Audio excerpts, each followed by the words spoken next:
Alright, so we finally have some new stuff over here on the NA version of the game, and the first thing that I want to talk about is the new premium 5-star servant Jacques de Molay. Now, I've gone on record saying that I like this servant a lot. I think she is very, very strong, both for more difficult challenge quest style content, and she's also a very strong farmer. The only issue that she has is that she's a quick looping servant. And as we all know, quick isn't exactly the meta right now. Realistically, you do want to be preparing your buster setups for those 90 plus and those 90 plus plus setups because you can just brute force your way through pretty much anything. But even then, you could be doing arts farming, which can also kind of brute force its way through, especially if you have Black Grail plus Oberon. But the quick meta is in a bit more of a rough patch. It's not that it's completely unplayable, it's just not the best thing that you could be doing. But let's say that you really like Scotty, or you plan on going for her later on this year, and you don't have someone like Dante's, or you did not pick up the new Okita altar during the summer event. Jacques can be a very strong option for that, and even if you aren't considering her as your quick farmer, again, she is very, very strong in CQ style content as well, providing a lot of very strong buffs to the party. But before we begin, if you have not already, make sure you leave a like on the video and you subscribe to the channel for that daily FGO content. Also, I go live every Monday, Wednesday, and Friday, either doing the FGO Nuzlocke, which I'm trying to bring back, or just probably farming the event that's going to be coming out, because not only did NA just come out of maintenance, but JP is also coming out of maintenance, so we're just going to have a lot of things to be doing on both versions of the game. But without further ado, let's start moving into her kit, starting off with her hits. Now, as an AoE quick unit, the main things you want to be looking at are her natural NP gain and obviously her quick cards. Now, you can't see the NP hits right here, we'll talk about that later, but she does have a very strong 5-hit AoE NP, and then she has 5 hits apiece on both of her quick cards, which is strong coming off of that 0.78% NP gain stat. Now, her star gen's not exactly the best, but because, again, you should be firing an AoE quick NP and backing it up with your other quick cards, you should have a decent amount of stars in rotation, which are going to make those quick cards actually pop and not only do some good damage, but they will also, more importantly, be refunding a lot of her NP back. This is especially going to be the case when we get the buff to how quick cards function and in quick chains, where they actually bump, instead of it dropping 10 stars to dropping 20 stars, which will make star genning for people like Jacques a whole lot easier. Now, obviously, her other cards are also pretty good as well. If you're able to crit on the one arts card whenever you do find it, you will see a lot of NP gain from that. And she also has the 5-hit extra attack, which you know we like to see, because if you don't know, the extra attack is a composite card that gen stars NP and does big boy damage, and she's got that 5 hits to kind of just help her out in those brave chains. But with that being said, let's start moving into some of her skills, because as I always like to say, the skills are what pay the bills for these servants, and you'll notice that Jacques is doing a lot of team support on her skills, not only making her a pretty solid unit, but also helping the party out as well. And you can see this in her first skill, where she's going to increase the entire party's attack by 20% for 3 turns, give everybody 30% crit damage for 3 turns on a 30% percentage, give everybody 20% battery, and make everybody evil for the next 3 turns.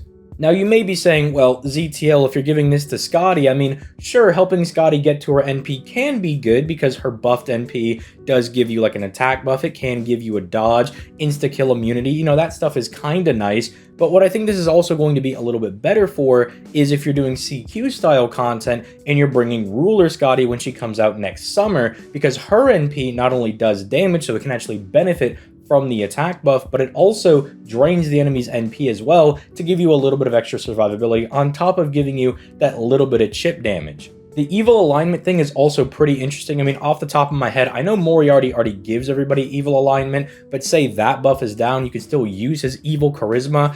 Doman also comes to mind if you want to do more of a quick-oriented strategy, where maybe you have like Van Gogh, Jacques de Molay, and then you're going to be using like, say, Doman. Like, that could be kind of a fun little setup to do. especially because all of them do really like having Curse around, especially Jacques de Molay for her damage mod that we'll talk about here in a little bit, and then also, Van Gogh just loves Curse in general. So it's a very, very strong opener that allows you to do some really cool things with other servants, but if you just want to use it in this party, you can already see the benefits on her second skill, where she gives herself invincibility, gives herself a 30% battery, and then anybody that has evil alignment, which she just gave everybody, they get one hit of invincibility for one turn. So she's kind of doing Scotty's job for you. Normally your supports like Merlin, Lady Avalon, Castoria, they're supposed to kind of, keep you alive, but Scotty has a real hard time doing that because she only has one hit of evasion to give the party, and that's on her NP, which is not always available. So this is kind of doing the job for them by kind of keeping everybody safe. Now, she's going to be more safe than everybody else, being protected for the entire turn, but hey, if you pop this when the enemy is going to be using, like, say, an NP or something, you can at least whiff the real big hit for that turn, or if you just need that extra little turn to maybe get one of your Scotty skills back up, this can also be nice in maybe buying them that one hit that was going to be thrown their way. One thing I do like between the first and second skill is the fact that she does have a 50% battery, but it is split, because let's say you have your Jacques in a farming setup and you'll loot back like 80% of your NP, right? You can just use the first skill and not have to waste the other 30% battery that you might have to use on the next wave. I do like when they have these kind of splits, or vice versa. Maybe you only loot back 70%, you can use the second skill and save the first skill if you know you need that battery. Ideally though, you're probably just gonna fire the first skill because you want that attack buff to do damage, but it's also kind of nice because quick servants really like being paired with, say, Kaleidoscope, and so you can fire her first skill with a non-max limit broken Kaleidoscope, get yourself that 100% NP without really wasting the battery and still getting the attack buff, and you still preserve another NP gauge over here, which is very, very nice. Just units that have the ability to split this battery, like, say, Castoria, it's why she's so good. It makes them very diverse, especially moving into these 90 plus and 90 plus plus style nodes, where you do need to kind of divvy up batteries to get around some of these weird setups that they're throwing at us. So I do like how this is built. She's giving a lot of support to the party. She's providing protection, a little bit of battery, her own 50% battery, which is nice, a little bit of crit damage for herself because she is going to be genning a decent bit of stars, again, especially after they buff how quick chains work, and then they gave her a little bit of a gimmick. Now, I'm showing the buffed version of this skill, which we're not going to see for quite a while, but this made her really nasty because already she's going to be providing 10 stars every turn for 3 turns, buffing her own quick performance by 20% for 3 turns, and then giving herself a 50% damage mod against cursed enemies for 3 turns. Now, already this is really good, and there are quite a few command codes that you could use to trigger this. I should be showing a couple of them on screen. We do have a few of these, I believe, if not all of them by this point, but again, I think we're only missing one of them. And so ideally what you want to do if you're going to go into, say, a farming node is use one of your command codes before you attack the biggest enemy, so that way you get this power mod. The nice thing is though, the buff skill that I showed, it gives her that innately. All of her cards will have that. So instead of what I believe the 4 max command codes that we have that all have, say, curse debuff on them, instead of just having to rely upon that and hopefully finding your cards, all of her cards become that, and it's super nice. Because then you can actually take all those other curse ones and put them on your Scotties or something, so you just have extra cards that could put curse on people, especially if they're like the 3-star one that's not super great. You could put a better command code on your Jacques, since she'll be able to trigger it herself on all of her command cards. And the reason this is really crazy is because her damage with the curse power mod is really strong. Let's get into the NP, because that's usually when I show how much damage they do, because not only is the curse power mod there, but you'll notice she gives herself every single buff type. Now, she obviously applies curse to all enemies whenever she fires her NP, but unfortunately it doesn't trigger first, so she's not always going to get that curse power mod unless you stick it on somebody. But to kind of get around that, she stacks NP damage, 20% at the bare minimum, that procs first for 3 turns. So think about your like Shiro Muramasas or your Space Ishtars, how they get stronger the longer they're farming, right?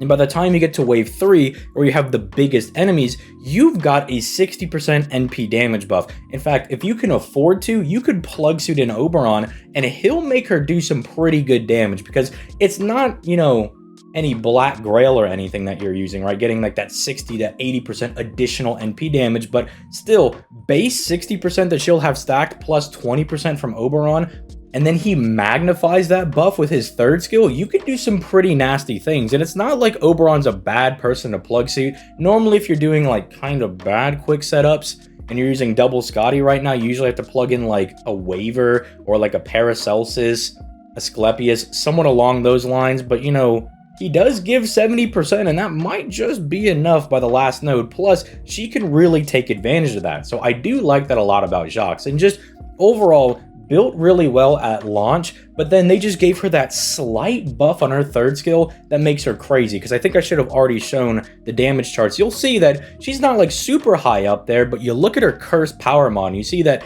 even at base, this is not calculating her with 3 stacks of NP damage, and she's already up there with like Dante's and Frankenstein. That's Dante's with his attack buff up, and Frankenstein, who notoriously does a lot of damage.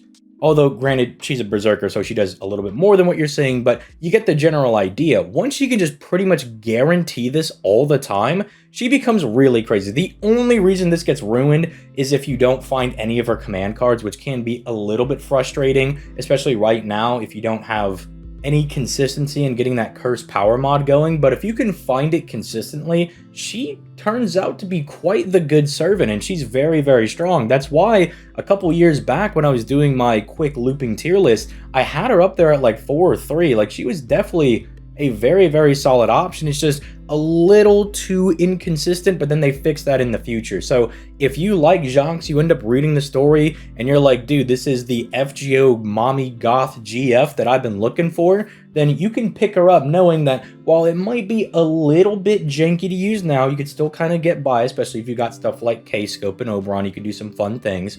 But you can sleep well knowing that she's going to get better in the future. Now, is this a must summon servant? Like, you have to get her, and if you don't have her, you're doing everything wrong? Absolutely not. There are definitely other AoE quick servants you can use, especially because we get Tai Gong later on this year, and Tai Gong is crazy. I would probably venture to say a little bit better than Jacques, at least now. Once she's able to pretty much trigger her power mod whenever she wants, I would maybe prefer her a little bit more to say Tai Gong, but he's also really crazy. I don't think being worse than him is necessarily a bad thing by any stretch of the imagination, because he's also pretty nutty broken. But you shouldn't feel bad if you want to go for her as well, because realistically, the rest of the year is going to be like Summer Jean comes back, Scotty comes out for December, Koyenskaya and, you know, her new twin sister now is coming out for New Year's, and then we have Tai Gong and Blue Eyes White Dragon for Christmas.